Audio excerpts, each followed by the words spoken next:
Hello ladies and gentlemen, and welcome to Out of My Oz.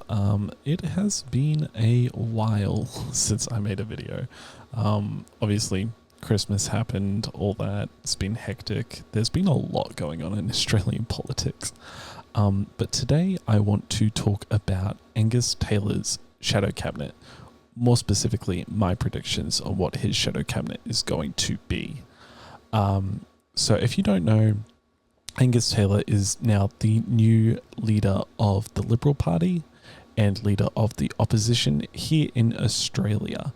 He was formerly the Shadow Minister for Defence, but has replaced Susan Ley with a vote of 34-17 to become the new leader of the Liberal Party. So that is a devastating defeat against Susan Ley.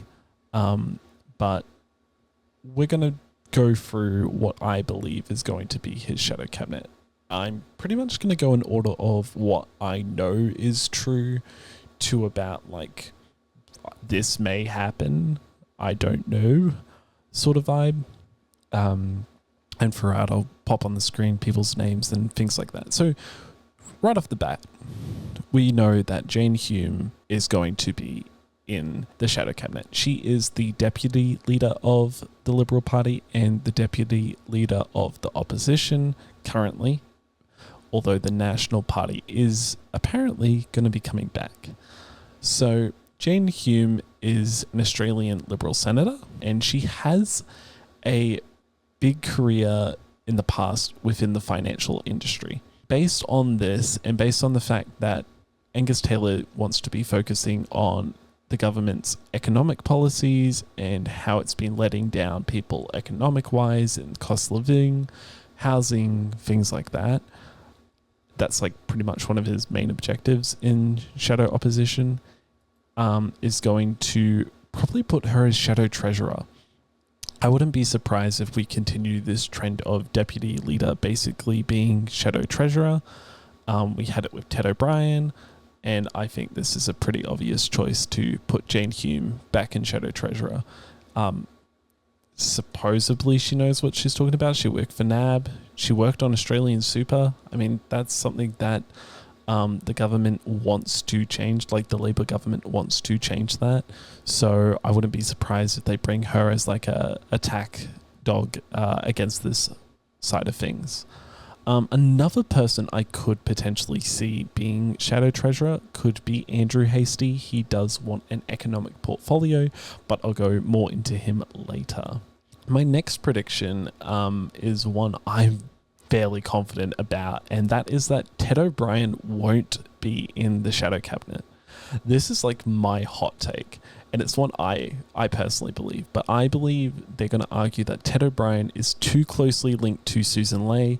He's too much of an ally of her, and he's going to be disruptive, and he's not going to be cooperative and all this stuff. I don't actually think it's true, and I wouldn't be surprised if he is in the shadow cabinet, but this is like my like wild pick of like something that I would just be interested to see, because I think this would be very controversial, and I believe this would not work out in the favor of Angus Taylor, but I know that he has a grudge against some of Ley's cabinet members. And so I think he'll try and find an excuse to either demote Ted O'Brien to a pretty irrelevant role, or just get rid of him entirely. This is also a way for Jane Hume to get her revenge back at Ley and the other moderates.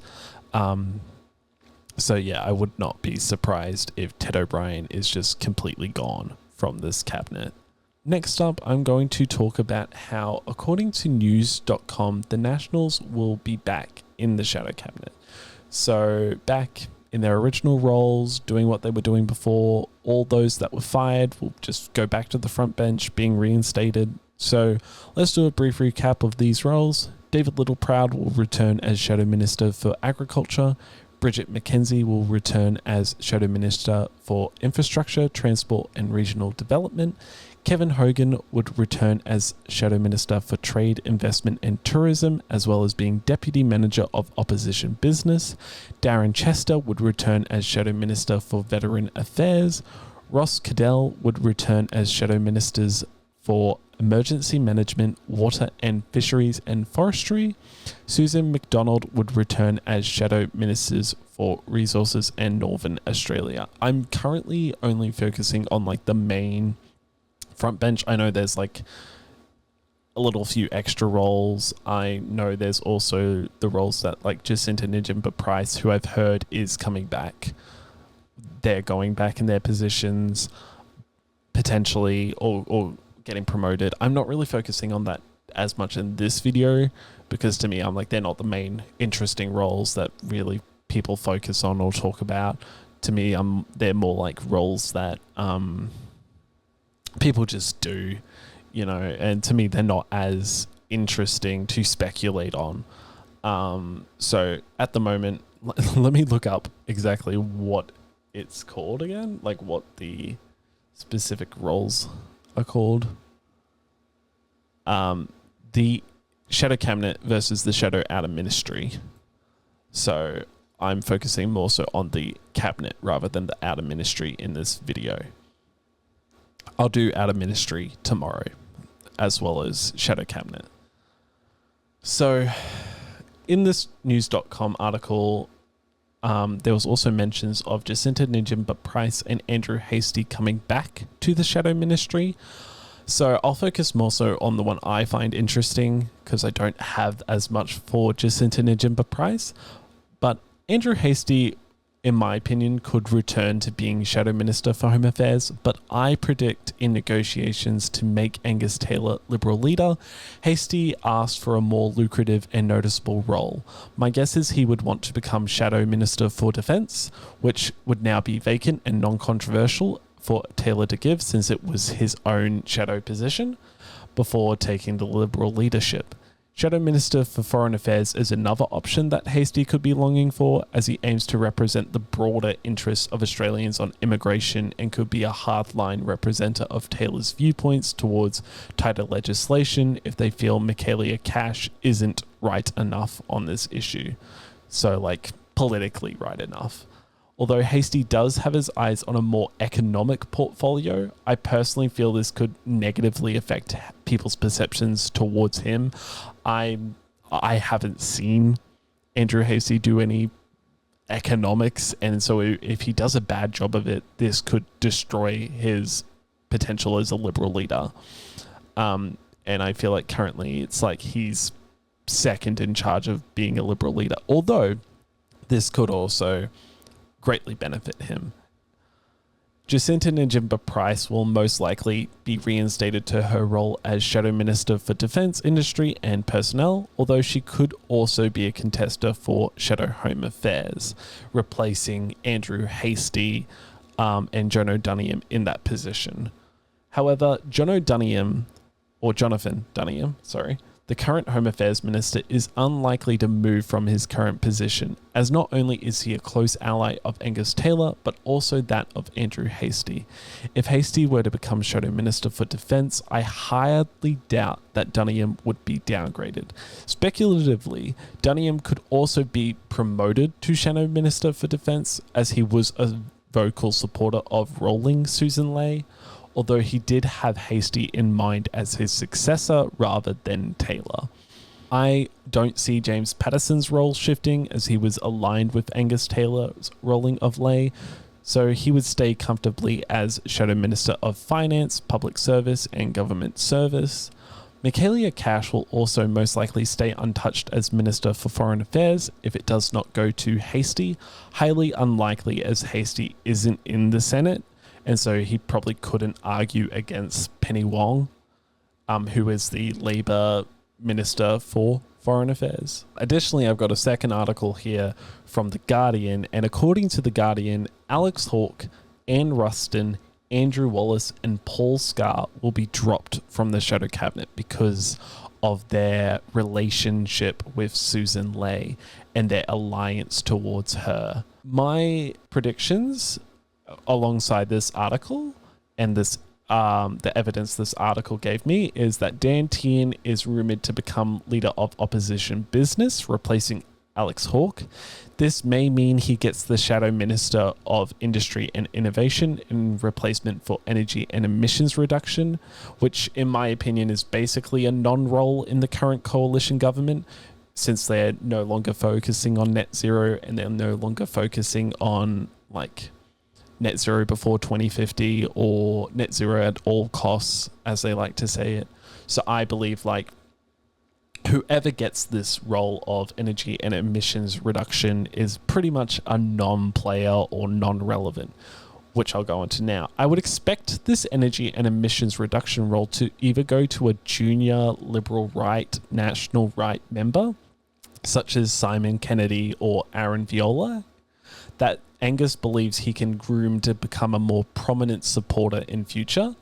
Or maybe this is where Ted O'Brien is kicked to, not to cause too much drama within the moderates. So it's like he still has a role that is like a role that moderates would respect. They'd be like, oh, this is at least like a cool role and like we get to have a say, but really they don't have a say and it's a non-factor of a role. It would also prevent, like if this happens, my predictions of Ted O'Brien's like leadership ambitions completely crumble. Like he would never see Liberal leadership. He was pretty close being deputy leader, but I would just go, no, never happening. I don't see Karen Little, Julian Lesser, Melissa McIntosh, Andrew Bragg, Angie Bell, and James McGrath, all moderates.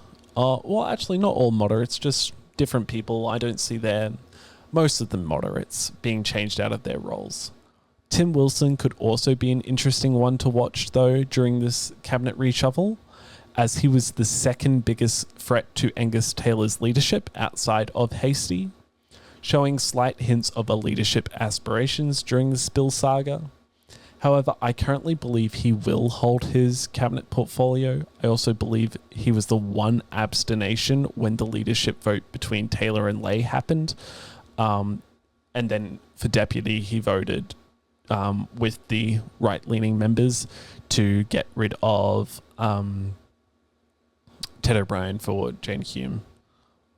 My final guesses for replacements of Anne Ruston, Andrew Wallace and Paul Scar would be Tony Passon, taking Paul Scar's portfolio of immigration, citizenship and multicultural affairs, since he seems to be Taylor's top attack dog and loyalist and would be very on board with whatever vision Angus Taylor wants. So he would basically just say whatever Angus Taylor says, and he's within the Senate, and that's a role that's within the Senate. Matt O'Sullivan may take half of or all of Anne Ruston's role, becoming Shadow Minister for Sport, Health and Aged Care or NDIS. Sarah Henderson could, however, take the NDIS portfolio, as she's currently the Assistant Minister for the NDIS, but I believe she may become Shadow Attorney General. I don't know too much about what the Shadow Attorney General really does, so I'll probably research that more before I do my video tomorrow. I just didn't have much time, as apparently they're going to be announcing tomorrow their entire cabinet, so I wanted to get this video out as quickly as possible. Ugh. And Sarah Henderson would be replacing Andrew Wallace. And so yeah, these are my final predictions for what the new Liberal Shadow Cabinet would look like. I know it's not a lot, and I know it's a lot of names that I just threw out there, but tomorrow you can come back to this video after I do a video tomorrow about who actually is in the Shadow Cabinet and I explain it more, and then you can come back to this video and go, was I right? Was I wrong? I'm really interested in Australian politics, New Zealand politics that aren't really broadly talked about that much by the global world order.